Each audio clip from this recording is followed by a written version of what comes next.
எனக்கு என்னானாலும் பரவாயில்லங்க, ஆனா குழந்தைங்களுக்கு எதுவும் ஆகக்கூடாது, அவங்க நல்லா இருக்கணும்னு தன்னுடைய உயிர் போற கடைசி நொடியில கூட குழந்தைங்களை காப்பாத்திட்டு இந்த டிரைவர் இறந்து போயிருக்காரு. இந்த சம்பவம் நெகிழ்ச்சியை ஏற்படுத்தி இருக்கு. பள்ளி வாகனம் ஓட்டிட்டு இருக்கும் போது பாத்தீங்கன்னா இவருக்கு நெஞ்சு வலி வந்திருக்கு. மாரடைப்பை பொருட்படுத்தாம வலிய தாங்கிக்கிட்டு ஸ்கூல் வேனை ஓரமா நிறுத்திட்டு குழந்தைங்க நல்லா இருந்தா போதும் அப்படின்னு இவருடைய உயிரை கொடுத்து குழந்தைங்களுடைய உயிரை காப்பாத்தியிருக்காரு. திருப்பூர் மாவட்டம் காங்கேயம் அடுத்த வெள்ளக்கோவில் பகுதியை சேர்ந்தவர் சேமலையப்பன்.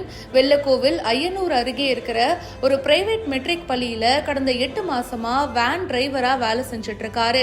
நேத்து மாலை பள்ளி முடிஞ்சு 20 குழந்தைகளை வேன்ல ஏத்திக்கிட்டு போயிருக்காரு. அதே வேன்ல அவங்களுடைய மனைவி லலிதாவும் உதவியாளரா இருக்காங்க. வேன் வெள்ளக்கோவில் பக்கத்துல வரும்போது அவருக்கு திடீர்னு மாரடைப்பு ஏற்பட்டிருக்கு. உள்ள ஃபுல்லா பசங்க இருக்காங்க, அவங்களுக்கு எதுவும் ஆயிடக்கூடாது அப்படின்னு சொல்லிட்டு கஷ்டப்பட்டு ஓரமா வேனை நிறுத்திட்டு உடனே மயக்கம் ஆயிட்டாரு. உடனடியா பாத்தீங்கன்னா அவரை ஹாஸ்பிட்டல்ல சேர்த்திருக்காங்க. ஆனா அவரு வர வழியிலேயே இறந்துட்டாரு அப்படின்ற விஷயத்த ஹாஸ்பிட்டல்ல சொல்லியிருக்காங்க. இந்த விஷயத்த கேள்விப்பட்ட முதலமைச்சர் மு.க. ஸ்டாலின் அவர்கள் என்ன சொல்லியிருக்காருன்னா, இறக்கும் தருவாயிலையும் பாத்தீங்கன்னா இளம் பிஞ்சுகளுடைய உயிரை காத்திருக்காரு திருமலையப்பன்.